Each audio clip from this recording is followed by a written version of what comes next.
जे हाथ जोड़े गोरानो मेरी वंदना, जे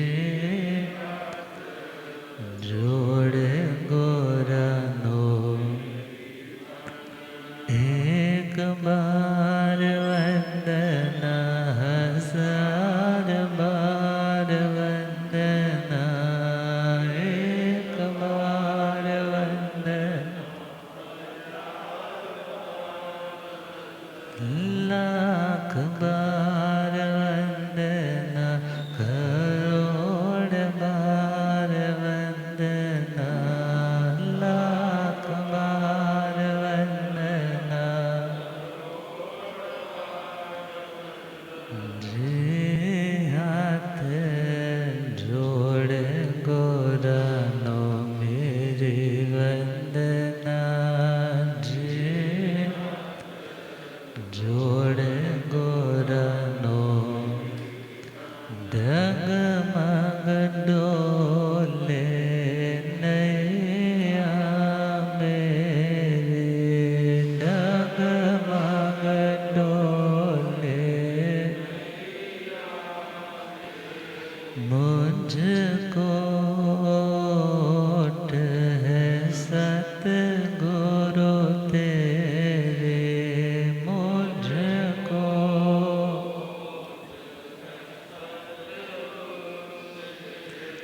जे असंभव सागर पार लंघना, जे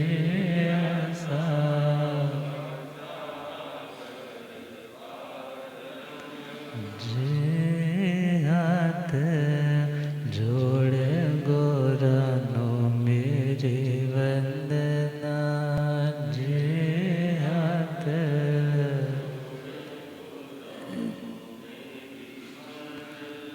अनंत अनंत शांति के निकेतन शासनपति श्रमण भगवान महावीर स्वामी के पावन चरण अरविंदों में हार्दिक भावना वंदन नमन। मेरे अंधेरे जीवन को रोशनी प्रदान करने वाले परम उपकारी आगम ज्ञान के भंडार आगम ज्ञाता आगम पुरुष जिन शास्त्ररतन हिमाचल केसरी उपाध्याय भगवंत श्रद्धे गुरुदेव श्री जितेंद्र मुनि जी महाराज साहब के पावन चरण कमलों में हार्दिक भावना वंदन नमन। आदरणीय सेवा भावी श्री प्रशमित मुनि जी, धर्म सभा में उपस्थित धर्मानुरागियों, सुशीलवती माताओं एवं बहनों, असीम पुण्योदय से भाग्योदय से आप सबको संतों का समागम और वीतरागवाणी श्रवण करने का सुअवसर प्राप्त हो रहा है। श्रवण कर रहे हैं श्री महावीर स्तुति और इस टाइटल के द्वारा हम आगमों की कई गहन बातों को समझने का प्रयास कर रहे हैं। भगवान ने दुनिया के भव्य लोगों पर क्या उपकार किया। आर्य श्री सुधर्मा स्वामी जी महाराज फरमा रहे हैं, अणोतर धाम मोए रहता, अणोतर धाम, अणोतर जानवर जियाए, अणोतर जान सुख सुख अपगंड सुख संखेंदोए गंतवनाथ सुख पूछे सोण समणा महणाया, पूछे सोण समणा अगारेणोया परते ते आया, अगारेणोया आर्य श्री सुधर्मा स्वामी जी महाराज फरमा रहे कि हे आयुष्मान जम्बू, आप पूछते हैं कि भगवान कैसे थे। तो किसी व्यक्ति को समझने के लिए उसकी कृतियों को समझना होता है, उसने जिंदगी में क्या किया। जब उन कार्यों को देखा जाता है तो पता चलता है कि उस व्यक्ति की सोच कितनी विशाल थी। फरमा रहे हैं भगवान महावीर स्वामी ने, अणुत्तरं धम्म मुई रहिता, अणुत्तर अनुपम जिसके समान कोई और नहीं। ऐसे धर्म का कथन भगवान ने अपने तीर्थंकर काल में किया। अणुत्तरं झाण वरम जियाय। और जब प्रभु के मोक्ष जाने का समय बिल्कुल सन्निकट आ गया, करीब आ गया, तो भगवान ने अनुपम ध्यान का, अणुत्तरं का मतलब अनुपम सर्वश्रेष्ठ, झाणवरम मीन्स श्रेष्ठ ध्यान का, जी आई मतलब ध्यान किया। सुख सुखम अपगंड सुखम, वो ध्यान कौन सा? क्योंकि जब 13वां गुणस्थान लास्ट अवस्था में है, 14वां गुणस्थान आता है, तो 13वें गुणस्थान में भी प्रभु तो परम शुक्ल ध्यानी है। कैसे है? परम शुक्ल ध्यानी। तो उस परम शुक्ल ध्यान को समझाने के लिए उपमाएं दी। उपमाएं मतलब दुनिया में जो पदार्थ किन्हीं अंशों में भगवान के उस शुक्ल ध्यान की अवस्था को समझाने में प्रयोग में लाए जा सकते हैं, उनके साथ तुलना दी जा रही। सुख सुखम अपगंड सुखम, भगवान का शुक्ल ध्यान सुख सुखम, सुखम का यहाँ मतलब है शुक्ल। शुक्ल था, एक है शुक्ल शुद्ध, एक आगे सु और लगा दिया, मीन्स जो और भी ज़्यादा शुक्ल है। और सुक्कम जो सेकंड टाइम वर्ड आया है, तो वहाँ पर उसका मीनिंग है दुनिया में जो शुक्ल पदार्थ है, दुनिया में जो शुक्ल पदार्थ है, निर्मल पदार्थ है, स्वच्छ पदार्थ है, शुद्ध प्योर पदार्थ है, उन पदार्थों की भांति भगवान का जो ध्यान है वो भी सुसुक अर्थात सुशुक्ल है। और वो उपमाएं बताई कैसी? अपगंड सुक्कम। अपगंड सुक्कम के कई सारे मीनिंग मिल जाते हैं जब चूर्णियों में चलते हैं, वृत्ति में जाते हैं।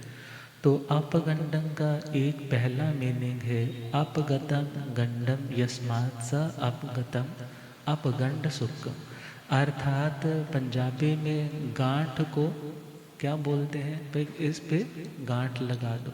तो उस गांठ का मतलब क्या हुआ?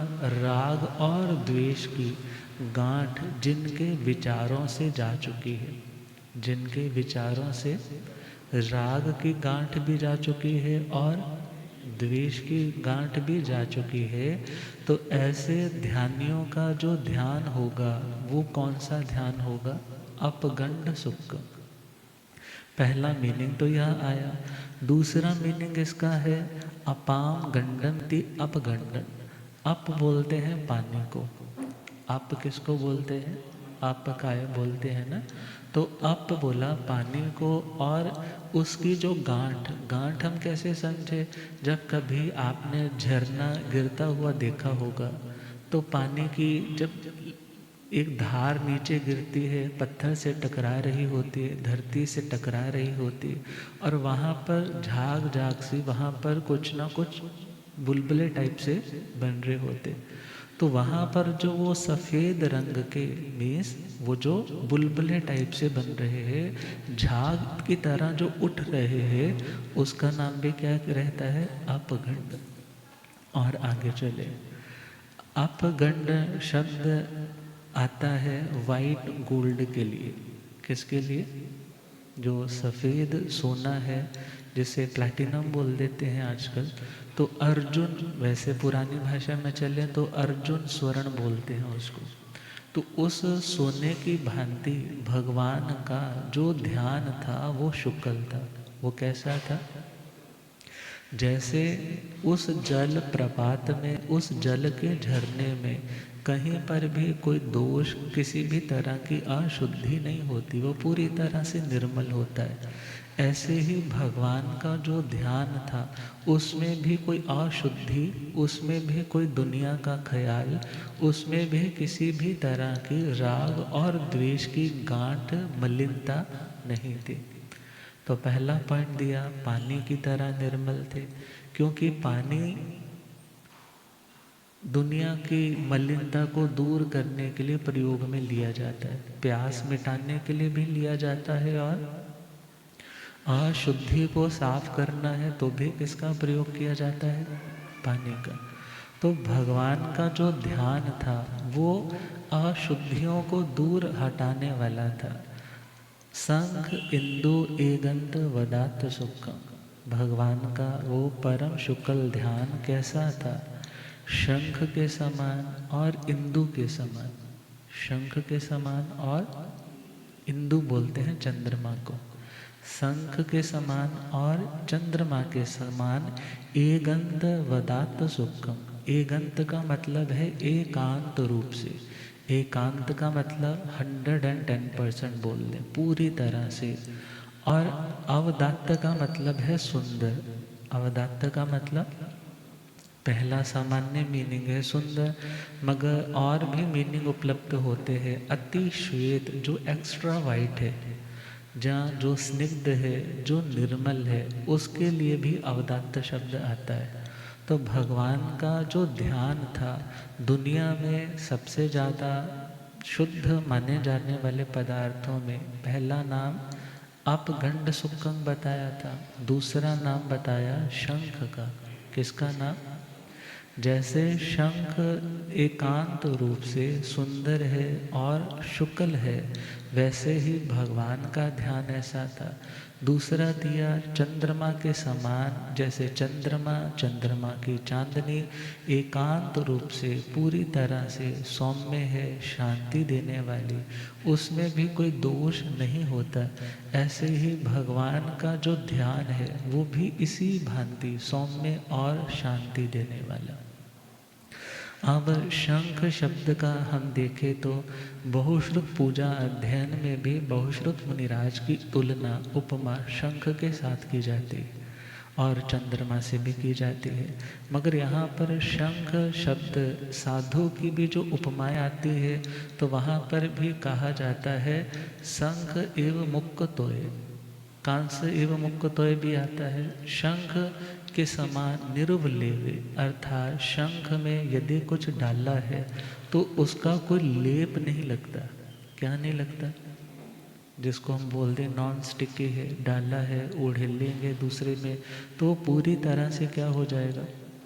वैसे कांसे के पात्र के लिए भी विशेषण आता है, मगर शंख कैसा है? शंख में किसी दूसरी वस्तु का, सपोज काले रंग की भी है तो उसका प्रतिबिंब भी उसमें वाइट कलर में झलकता है। शेप तो झलकेगी मगर वो सामने वाले को भी वाइट रूप में ग्रहण करता है। मीन्स वो अपने स्वभाव में रहता है। भगवान के सामने दुनिया के बड़े प्रतिकूल लोग आते थे, भले गौशाले जैसा आया, भले कोई अन्य लोग भी भगवान से डिबेट करने के लिए आते, मगर भगवान कभी भी अपने स्वरूप को छोड़ते। हमेशा भगवान हर आत्मा के निश्चय स्वरूप को जानने वाले और किसी के प्रति भी न राग करते थे और न द्वेष करते थे। और दूसरा पॉइंट देखे, जैसे शंख में रखा हुआ दूध विकृत नहीं होता, शंख में रखा हुआ दूध खराब नहीं होता, इसी प्रकार भगवान ऐसे दृढ़ पात्र थे, ऐसे सॉलिड पात्र थे कि अनंत ज्ञान, अनंत दर्शन भगवान ने धारण कर रखा है, मगर भगवान के उस ज्ञान को किसी भी प्रकार की विकृति का शिकार होना नहीं पड़ता। ज्ञान विकृत कब होता है? जब भूलने लग जाता है, हम कुछ का कुछ समझने लग जाते हैं। और दूसरा ज्ञान विकृत कब होता है? जब अभिमान आ जाता है। ज्ञान विकृत कब होता है? जब व्यक्ति ज़्यादा बोलने लग जाता है। मगर भगवान तो सीमित बोलने वाले और सोच विचार करके जो उन्होंने आज उपलब्धियां प्राप्त की है, तो अब उन्हें सोचने की आवश्यकता तो है नहीं, मगर सर्व जीवों के कल्याण के लिए वो कुछ बोलते हैं। अदरवाइज जो ज्ञान उन्होंने समेट रखा है वो ज़रा भी विकृत होता नहीं। और शशि की उपमा दी है जैसे चंद्रमा की चांदनी। चंद्रमा की चांदनी में फुल मून नाइट में जाएं तो उसमें अपनी एक निर्मलता है, सौम्यता है, शांति देने वाला है। और कहा जाता है जिन लोगों का मन ज़्यादा उदास रहता है, ज़्यादा स्ट्रेस में रहते हैं, जल्दी आउटरेजियस हो जाते हैं, आवेश में आ जाते हैं, तो एस्ट्रोलॉजी में बोला जाता है कि उन लोगों का मून कमज़ोर होगा। क्या कमज़ोर होगा? चंद्रमा कमज़ोर होगा। तो चंद्रमा को स्ट्रॉन्ग करने के लिए एक उपाय में आता है कि चंद्रमा की फुल मून नाइट में बैठ कर के चंद्रमा के ऊपर मेडिटेशन करो। क्यों करो? क्योंकि उसकी जो रोशनी है उसमें सौम्यता है, वो संपूर्णता को बताने वाला है। सूर्य को आप एक दृष्टि से ज़्यादा देर तक नहीं देख सकते, मगर चंद्रमा को देखते आप त्राटक कर सकते हो, आप मेडिटेट कर सकते हो। और जैसे उस चंद्रमा की जो रोशनी है उसमें सौम्यता है, उसमें शीतलता है, उसमें स्निग्धता है, इसी प्रकार भगवान के जो परम शुक्ल ध्यान की अवस्था है, भगवान के समस्त भावों में सौम्यता है, प्राणी मात्र के प्रति शीतलता का भाव है, और प्राणी मात्र के अंधकार को दूर करने की भी कैपेसिटी है। और वो ज्ञान ऐसा कि प्रभु को कोई निहारना चाहे तो अपलक, अपलक का मतलब विदाउट ब्लिंकिंग, बिना आंख झपके भगवान को घंटे निहार सकता है। क्यों? क्योंकि भगवान के जो भाव दशा है, भाव दशा सुंदर है, और भाव हमारे चेहरे से, हमारी वाइब्रेशन से भी दिखने लग जाते हैं। तो भगवान की सौम्यता, शीतलता अद्भुत है कि कोई आकर के वहाँ से उठने की कामना नहीं करता। क्या सोचता है कि मैं बैठा रहूं और प्रभु के इस मंगलमय वातावरण का आनंद लेता रहूं। तो भगवान उस शशि के समान, उस शशि मतलब चंद्रमा के समान एकांत रूप से सुंदर है। दुनिया में जब कभी किसी को उपमा देते हैं तो क्या बोलते हैं? चांद जैसा मुखड़ा है। कैसा मुखड़ा है? क्यों उसको चांद बोला है? एक ब्राइटनेस की दृष्टि से बोला जा सकता है, दूसरा उसकी सौम्यता की दृष्टि से बोला जा सकता है। किसी को देख करके मन को बहुत राहत मिलती है तो बोला जा सकता है। तो भगवान का तो आभा मंडल, भगवान का तो स्वरूप इतना शांत है कि दुनिया के लोग अपने वैर विरोध की बातों को उनके चरणों में आकर के भुला देते। प्रश्न यदि कोई उठाता है कि गौशाला क्यों नहीं भूल पाया, तो ये एक आश्चर्यकारी घटना थी। ये कैसी घटना थी? आश्चर्यकारी घटना थी। अदरवाइज तीर्थंकरों का जो अतिशय रहता है तो उसमें आने वाला अपने वैर विरोध को भुला देता है, उसको कुछ भी वैसा भाव विकृति वाला ध्यान नहीं रहता। तो भगवान ने अनुत्तर ध्यान का अभ्यास किया। जैसे ही 13वां गुणस्थान अंतिम दशा में पहुंचने लगा, तो अभी तक तो भगवान ने पूर्व दशा में 12वें गुणस्थान तक, पहले जब बड़े थे शुक्ल ध्यान में तो पृथक तो वितर्क सविचारी में श्रुत ज्ञान के आलंबन से आगे बढ़ रहे थे। वितर्क का मतलब है श्रुत ज्ञान, और जन्म जात ही भगवान के पास तो मति ज्ञान भी था, श्रुत ज्ञान भी था, अवधि ज्ञान भी था। तो यदि कोई क्वेश्चन करे कि भगवान ने तो कभी कोई ग्रंथ उठाया ही नहीं, तो हम भी क्यों उठाए, हम भी जस्ट मेडिटेट करना चाहते हैं, तो ऐसे भ्रम पालने से कल्याण नहीं हो पाएगा। क्योंकि भगवान के पास तो जन्म जाति कितने ज्ञान थे? 3 ज्ञान। और वो 3 ज्ञान भी कितनी उत्कृष्टता को प्राप्त होंगे। और भगवान पूर्व के श्रुत ज्ञान के आधार पे वस्तुओं के, शब्दों के भिन्नता को लेकर के भेद प्रधान उन बातों के ऊपर जो अनुप्रेक्षा करते करते गहराई में उतर करके ध्यान में जाते, तो वो कौन सा लेवल था शुक्ल ध्यान का? वो तो पहला लेवल आएगा। और जो दूसरा लेवल है वह अपृथक्त्व वितरक अविचारी, जिसमें क्या रहेगा? भेद प्रधान चिंतन नहीं होगा।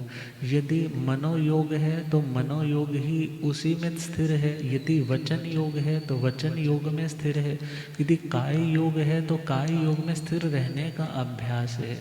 और आगे बढ़े, यदि किसी शब्द के ऊपर चिंतन है तो शब्द के ऊपर ही चिंतन करते करते वहाँ ध्यान में चले जाएं। और यदि अर्थ के चिंतन में गहरे डूबे हैं तो अर्थ में रहेंगे। मगर पहले वाले में क्या था? शब्द से अर्थ में, अर्थ से शब्द में, मन से वचन में, वचन से काया में, ऐसे चलता रहता है। मगर जैसे ही केवल ज्ञान होता है तो केवल ज्ञान की अवस्था में उन्हें कोई ध्यान की अवस्था नहीं होती, बल्कि उसका नाम है ध्यान अंतरिका। क्या नाम है?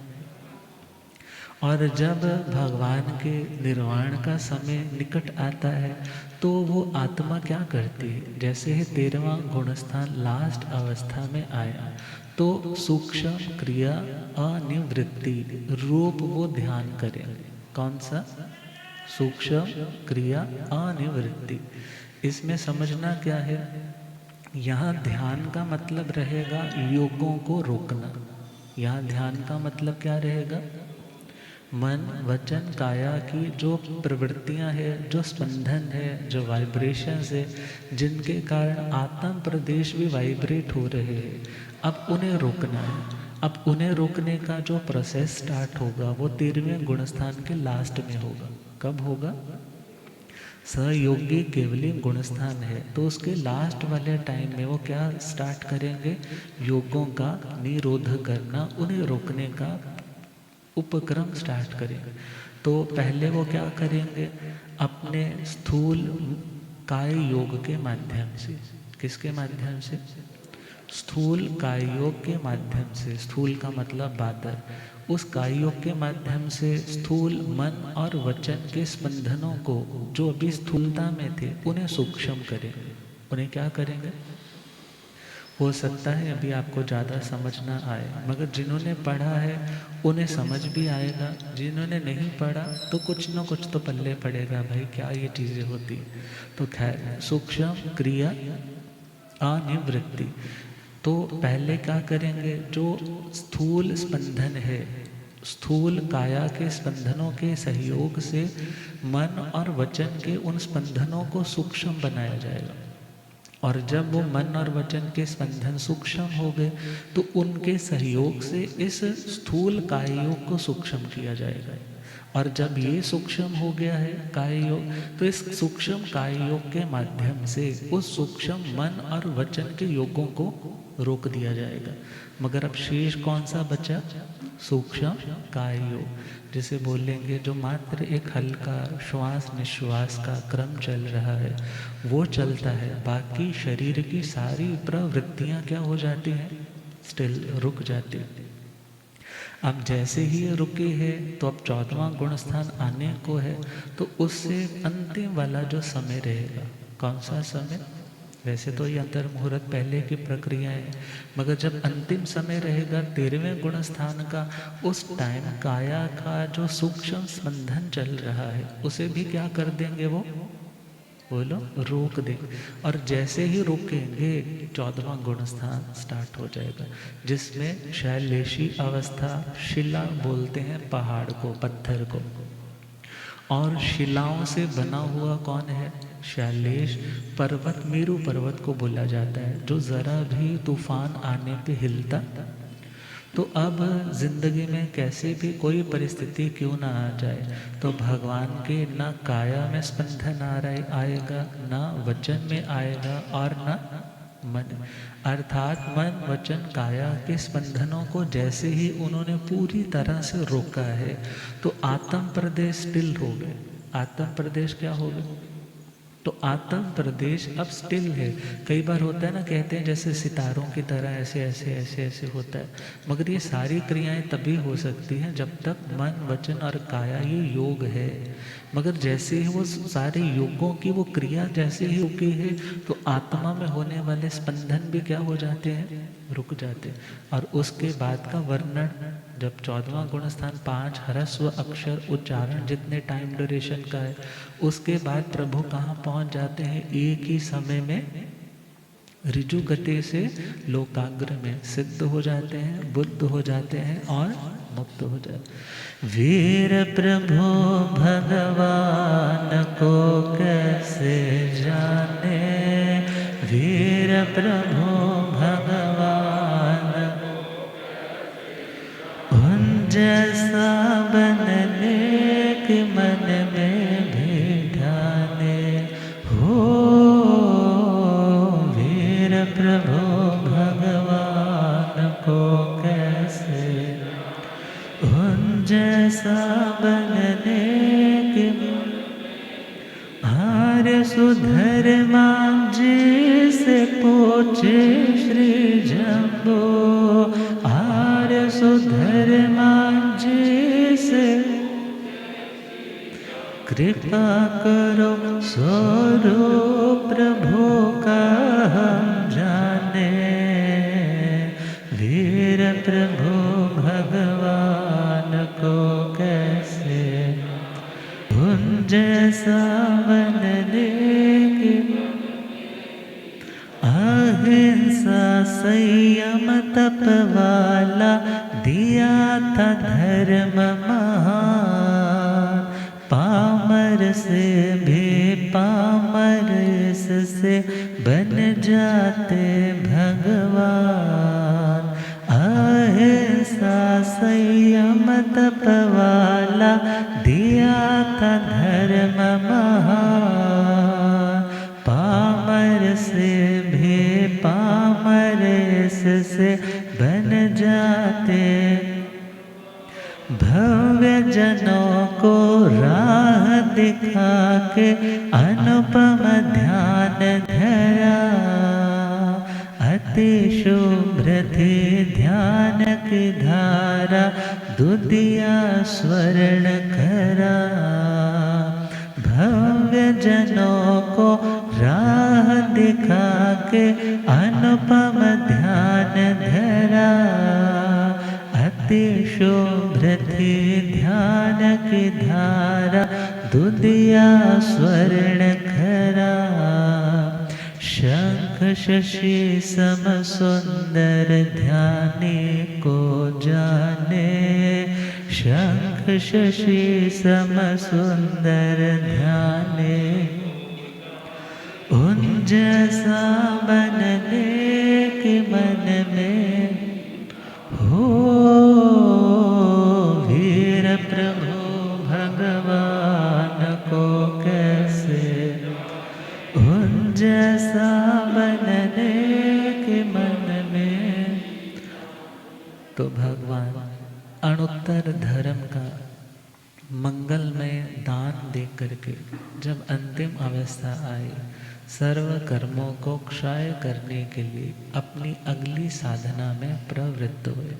तो 17वीं गाथा में उसी साधना का वर्णन है कि भगवान किस तरह से सर्व कर्म क्षय करके मोक्ष में जाते।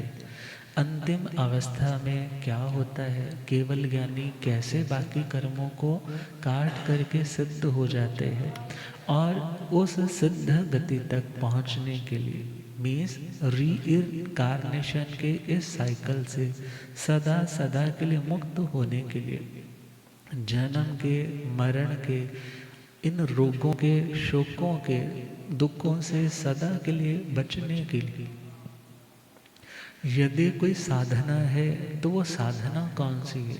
क्या किसी के ऐसे सर पे हाथ रखने से मेरा मोक्ष हो जाएगा, क्या किसी के वरदान देने से मोक्ष हो जाएगा। तो उन प्रश्नों का समाधान भी इस गाथा में किया गया कि मोक्ष कैसे होता है और किसकी कृपा से होगा या किसके पुरुषार्थ से होगा। अणोतरग परम महेशे अणोतरग अशेष कम सविसोहयता अशेष कम सविसोहय सिद्धिंगसाय भणतपते नाडेण शीलेण यदसनेण पूज्य सोण समणमहणाय पूज्य सोण सम अगारेणोया परतेत्याय अगारेणोया अनुत्तरगं परमं महेशी अशेषकम्मं सविसोहयता सिद्धिं गयं साई मणंतपते नाणेण शीलेण य दंसने। जो लास्ट वाला चरण है, जैसे एक गाथा है, इस गाथा में 4 चरण है। कितने चरण है? 4 चरण। तो जो चौथा चरण है वहाँ पर पहले जो 3 वाले चरण है उनका देखा जाए तो कारण बताया है कि उस अवस्था को पाया कैसे जाए। पहले 3 चरणों में मोक्ष का वर्णन किया है। किसका वर्णन किया? मगर वो मोक्ष जिसे लिबरेशन बोलते हैं, जिसे साल्वेशन बोलते हैं, जिसे अपुनरावृत्ति बोलते हैं, कि जहाँ पर जाकर के दोबारा से किसी को आना ना पड़े, तो ऐसे स्थान को पाया कैसे जाता है? तो शब्द दिए हैं 3, नाणेण शीलेण य दंसनेण। ज्ञान के द्वारा, शील के द्वारा और दर्शन के द्वारा। तो हम सिंपल चले। कोई व्यक्ति यदि अपने कपड़े को वॉश करना चाहता है, सपोज करो आपके पास कोई आसन है, आसन को आपने धोना है, तो आपको पहले पता होना चाहिए कि इसे धोने के लिए मुझे क्या क्या चीज़ ज़रूरी है। अब कपड़ा धोना है तो पानी भी ज़रूरी है, साबुन सरफ भी ज़रूरी है। अब इतना जो ज्ञान है उसका नाम तो है नॉलेज। मीन्स उस कपड़े को साफ करने के लिए तुम्हें पहले उस प्रोसेस के बारे में नॉलेज होनी ज़रूरी है। दूसरा पॉइंट है शील। यहाँ पर शील कहाँ है? वैसे हम दर्शन भी ले सकते हैं, क्योंकि ज्ञान, दर्शन और चारित्र्य एक सीक्वेंस चलता ही रहता है। तो शील का वैसे मतलब है जब हम किसी चीज़ को, किसी भी आइडिया को ट्रांसलेट करते हैं, एग्जीक्यूट करते हैं, उसे प्रैक्टिकली करने लग जाते हैं, आचरण के रूप में जब हम किसी क्रिया को करते हैं, उसका नाम है शील। उसका नाम क्या है?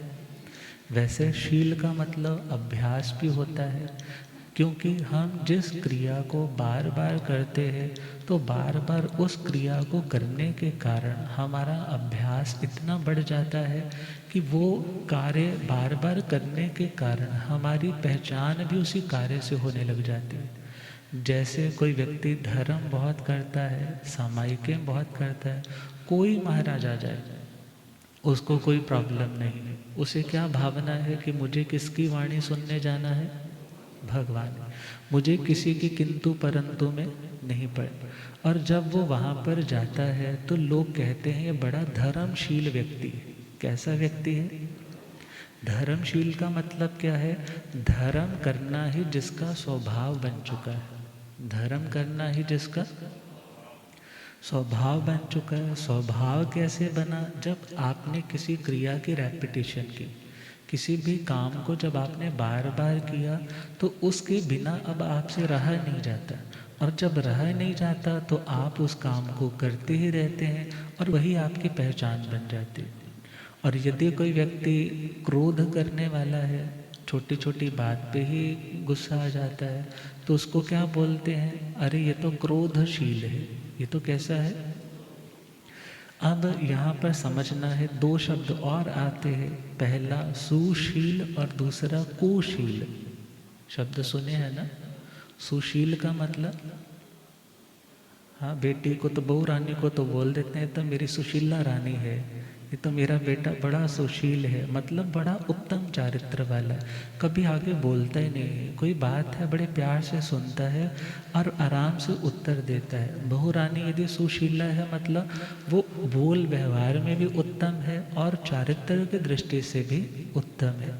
तो जिसका चारित्र, जिसका व्यवहार उत्तम है उसे सुशील बोला जाता है, और जिसका व्यवहार भी उत्तम नहीं, चारित्र भी उत्तम नहीं, स्वभाव आदतें भी उत्तम नहीं, उसको क्या बोला जाता है? कुशील। तो यहाँ पर हम सु और कु को तो हटा दें, जस्ट हमारे पास शब्द क्या है? शील। शील का मतलब है एक अभ्यास, और उस अभ्यास के कारण आपकी जो आदत बन गई हुई है उसका नाम रहता है शील। तो कहा, यदि आपने कपड़े को वॉश करना है तो पहले पता होना चाहिए, बकेट भी चाहिए, पानी भी चाहिए, सरफ भी चाहिए, यदि मैल ज़्यादा है तो ब्रश भी चाहिए, सब कुछ चाहिए ना। अब जो जो चाहिए उस सामान को इकट्ठा भी करना है। मगर ज्ञान का मतलब क्या है कि उस पूरी की पूरी सामग्री का ज्ञान होना। अब शील का मतलब क्या है? उस कपड़े को धोने के लिए पुरुषार्थ करना, उस कपड़े को धोने के लिए क्या करना। और दर्शन का मतलब है विश्वास। दर्शन का मतलब क्या है? विश्वास भी आता है, रुचि भी आता है। दर्शन का मतलब विश्वास भी आता है और दूसरा मीनिंग रुचि भी आता है। क्योंकि जब आप किसी चीज़ को विश्वास से सुनते हो तो आपको इंटरेस्ट आ ही जाता है, और जब आपको किसी चीज़ में विश्वास ही नहीं है तो क्या बोलते हो? यूं ही बोली जा रहे हैं, कुछ पल्ले तो पड़ नहीं रहा। मगर कई बार कोई चीज़ें समझ में नहीं भी आ रही, फिर भी अंदर क्या है? विश्वास है। चलो मेरे को समझ नहीं आ रही, मेरा लेवल उतना है, मगर मैं कुछ अच्छा ही सुन रहा हूँ, मैं कुछ बुरा तो सुन नहीं रहा। और जब विश्वास होता है, जब चीज़ को सुना जाता है तो धीरे धीरे समझने की कोशिश के साथ साथ वो चीज़ समझ में भी आने लग जाती है। क्योंकि किसी को रुचि जल्दी से आ जाती है किसी चीज़ में, और किसी को रुचि पैदा करनी पड़ती है। जैसे कुछ बच्चे ऐसे होते हैं, उनको ज़्यादा नहीं कहना पड़ता पढ़ाई करो, पेपर आ रहे, और कुछ बच्चे ऐसे होते हैं उनको सारा दिन बोलते रहो, फिर कहीं जाकर के मार पिटाई खा कर के पढ़ने के लिए बैठते हैं। अब जो व्यक्ति बैठा है, क्या सोच करके बैठा है? पढ़ूंगा तो नंबर आएंगे। आज रुचि नहीं है, मगर जब उसे रिजल्ट आता है, समझ आती है, तो आफ्टर 10 और +2 के बाद उनको अलग सा इंटरेस्ट होता है। उनको क्या होता है? मुझे कुछ बनना है। यदि आज ढंग से नहीं पढ़ेंगे तो कल को हमारा फ्यूचर अच्छा होने वाला नहीं। तो किसी को तो शुरू से ही विश्वास और रुचि होती है, और किसी को टाइम आने पे विश्वास और रुचि होती है। अब हम बात कर रहे थे कपड़े को धोने के, तो कपड़े को धोना है तो पहले तो नॉलेज होनी चाहिए, कपड़ा ऐसे ऐसे साफ होगा। और दूसरी बात, सपोज करो आपने कभी कपड़ा नहीं धोया, मगर माँ को देखा है कपड़े ऐसे धोती है, या माँ से फ़ोन करके पूछा कि माँ कपड़े आज बहुत गंदे हो गए, आज वो कपड़े साफ़ करने वाली भी नहीं आई है, मगर मुझे साफ़ करके रखने हैं, तो मैं क्या करूँ?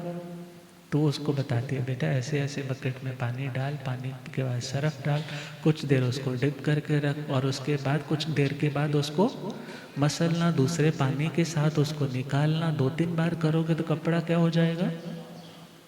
अब उसने जो नॉलेज ली है उसका नाम तो है ज्ञान, उसका नाम क्या है? और जो अपनी माँ की उस बात के ऊपर विश्वास किया है उसका नाम है दर्शन, उसका नाम क्या है? दर्शन। और उसके बाद जो खुद अपना पोटेंशियल वो लगा रहा है, अपनी शक्ति लगा रहा है कपड़े को साफ करने के लिए, उसका नाम है चारित्र, उसका नाम क्या है? तो 3 शब्द है ना, ज्ञान, दर्शन और चारित्र। चारित्र शब्द को ही यहाँ पर शील शब्द से बोला है। किससे बोला है? अब जैसे भगवान महावीर स्वामी के पंचशील का सिद्धांत आता है, तो पंचशील क्या है? वो 5 महाव्रत जिनका पालन करना है, जिनका आचरण करना है। तो भगवान ने मोक्ष को पाया, मगर मोक्ष जाने का उपाय कौन सा था, मेथड कौन सा था, रास्ता कौन सा था? तो वो रास्ता था ज्ञान, दर्शन और चारित्र। ज्ञान का मतलब पहले ये नॉलेज होनी ज़रूरी है कि मैं आत्मा हूँ। पहला पॉइंट, मैं कौन हूँ? मैं आत्मा हूँ। और मैं नित्य हूँ। मैं आत्मा कैसी हूँ? नित्य का मतलब कभी नष्ट होने वाली। मैं आत्मा हूँ, मैं आत्मा नित्य हूँ, और मैं आत्मा कर्म का करता हूँ। किसका करता हूँ? मैं कर्म का करता मतलब कर्म करने वाला भी हूँ, और कर्म करूँगा तो कर्म के फल का भोगता भी हूँ। कर्म करूँगा तो कर्म के फल को भोगने वाला भी कौन हूँ? मैं आत्मा। मगर इसी के साथ साथ आगे बढ़े तो मोक्ष है। मतलब यदि मैं आज बंधन में हूँ, यदि मैं आज संसार दशा में हूँ, ये भी एक सत्य है, क्योंकि अभी प्रेजेंट टाइम में मैं मुक्त नहीं हूँ। मगर मोक्ष भी है, और मोक्ष का उपाय भी है। मोक्ष भी है और मुक्त होने का, बंधनों से मुक्त होने का, इस आत्मा रूपी चद्दर को क्लीन करने का भी रास्ता है, मेथड है। और वो कौन सा है? ज्ञान, दर्शन और चारित्र। भगवान ने उसी मेथड को दुनिया के साथ यहाँ कर दिया, शेयर कर दिया, और बताया कि ये आत्मा पहले भी थी और आज भी है। जो आज है, बहुत से कर्म ऐसे जिंदगी में उदय आते हैं कि उसे लगता है मैंने इस जन्म में तो ऐसा कुछ नहीं किया, फिर मेरे साथ ऐसा। गुरुदेव पधारे। हो रब मेरा साथ गुरु बन के आया।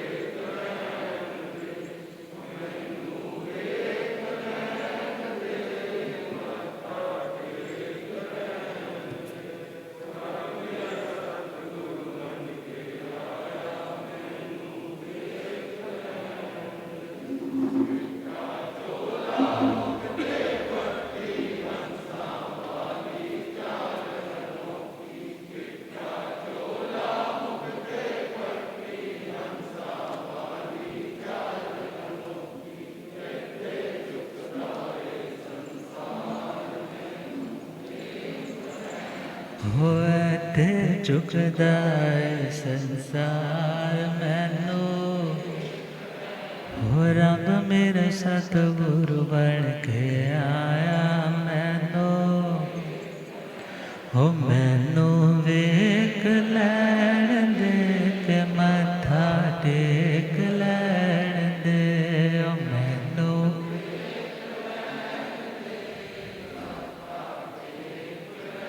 हो रब मेरे सतगुरु बन के आया मैनू। भूलिया गम ज्ञाता आगम पुरजन शास्त्र तंधि माचल के श्री उपाध्याय भगवंत श्रद्धे गुरुदेव श्री जितेंद्र मुनि जी। भगवान ने कोई भी मिथ्या धारणा दुनिया को नहीं दी। दुनिया में तो ऐसे ऐसे फिलोसोफर भी हुए जो कहते थे आत्मा नाम की कोई चीज़ है ही नहीं। उनका कहना था कि बस इस जन्म के साथ आत्मा है और मृत्यु के साथ आत्मा का विनाश है। मगर ध्यान दीजिए, जिस व्यक्ति ने इस जन्म में सपोज करो बहुत अच्छे कर्म किए, बहुत पुण्य किया, बहुत चैरिटी की, तो उस व्यक्ति को यदि दुनिया के लोग रिवॉर्ड दे भी दे, कोई नोबल उसको पुरस्कार दे भी दे, तो क्या उस व्यक्ति के इतने उत्तम कार्यों का सबका सब उसको रिजल्ट मिल गया? ऐसा तो नहीं है। और यदि सपोज किसी व्यक्ति ने हिटलर की तरह जेनोसाइड कर दिया, लाखों लोगों को मार दिया, तो क्या ऐसे व्यक्ति के लिए उम्र कैद या फांसी की सजा पर्याप्त है? जब पर्याप्त नहीं है तो एक लॉजिकल माइंड ही कहता है यदि कर्म किया है तो कर्म कभी बिना भोगे हुए आत्मा को छोड़ता नहीं है। तो इट मीन यदि पुण्य किया है, आज फल नहीं भी मिल रहा, तो उसके पुण्य के फल का उपभोग व्यक्ति कहाँ करेगा? स्वर्गों में। कहाँ करेगा? या किसी और रिच एंड रिचेस्ट फैमिली में पैदा हो जाएगा। और यदि पाप निकृष्ट कर्म इतने बेइंतहा किए हैं तो ऐसे व्यक्ति को उनका भुगतान कहाँ करना है? नरकों में। तो जब आगे भी था और पीछे भी था, इट मीन्स आत्मा पहले भी थी और बच्चा माता की गोद में होता है, दूध पी रहा होता है। एक कभी माता सपोज हाथ छोड़े तो वो क्या करता है? क्यों पकड़ता है? क्या उसको सिखाया गया है कि यदि गिरने लगो तो ऐसे पकड़ना है? अर्थात कितनी सारी बातें हैं जो पूर्व के संस्कारों के साथ ही ट्रेवल करती। क्वेश्चन आ जाता है फिर पूर्व की बातें याद क्यों नहीं रहती? फिर पूर्व की बातें याद क्यों नहीं रहती? तो ध्यान देना है, जब बहुत बड़ा जिंदगी में सदमा लगता है, ट्रॉमा लगता है, कोई एक अचानक बहुत बड़ा शॉक लगता है, तो व्यक्ति की जो स्मृति है वो क्या हो जाती है? लास्ट हो जाती है। अब जिस व्यक्ति ने सारी उम्र इतना बनाया, इतना कमाया, इतनी फैक्ट्रियाँ, इतना परिवार, सब कुछ बनाया, मगर एकदम जब उसके मानो गन पॉइंट पे बोला जाता है बस भाई चल तेरा टाइम हो गया, अब उसके साथ उससे बड़ा टॉर्चर, उसके साथ इससे बड़ा सदमा कौन सा होगा? और जब वहाँ पर अनचाहे मन से उसको जाना पड़ता है और आत्मा और शरीर जो मानो एक में होकर के रह रहे हैं, कैसे रह रहे हैं? जैसे लोहे के गोले को अग्नि की भट्टी में डाला जाए, जैसे बाहर निकालो लाल सुर्ख हो जाता है। अब ऐसे ही आत्मा और शरीर का क्या हो रखा है? संबंध है। अभी तो एक में एक लगता है, मगर जब वो दोनों अलग होंगे तो जो अज्ञानी है, जिसकी आसक्ति बहुत है, तो उसकी वेदना बहुत है। बोलते ना मरने की वेदना, एक नाखून भी यूं उतारो ना तो क्या होती है। और जो आत्मा के प्रदेश शरीर के रोए रोए के साथ मिलकर के बैठे हैं, जब निकलेंगे तो वेदना अज्ञानी को है, मगर ज्ञानी जानता है कि मैं इस शरीर से अलग हूँ। और जब इतनी महाभयंकर वेदना है तो स्मृति क्या हो जाती है? और जब माता के गर्भ में आया है तो उसके बाद भी 9-9.25 महीने पेट में है, डिलीवरी हुई, तब भी खूब वेदना है। और उस वेदना में भी क्या हो रही है? स्मृति। और किसी किसी को कुछ कुछ याद रहता है। कभी देखा होगा बच्चे सोए सोए हंसने लग जाते हैं, लेटे लेटे आंखें भी बंद है चिल्लाने लग जाते हैं। क्यों? कोई ना कोई पूर्व के संस्कार उसे स्मृति में आ रहे। मगर जैसे जैसे मुंह के झूले पड़ते हैं, प्रेम मिलता है, फैमिली का अपनत्व सा मिलने लगता है, धीरे धीरे स्मृति क्या हो जाती है? लास्ट हो जाती है। मगर आत्मा है, और आत्मा आज बंधन में है, बंधन से मुक्त हो सकती। भगवान ने कैसे बंधन तोड़े, तो इन बातों को कल समझेंगे। आप श्रद्धे गुरुदेव जी हमारे सब कृपा करेंगे। ओम शांति।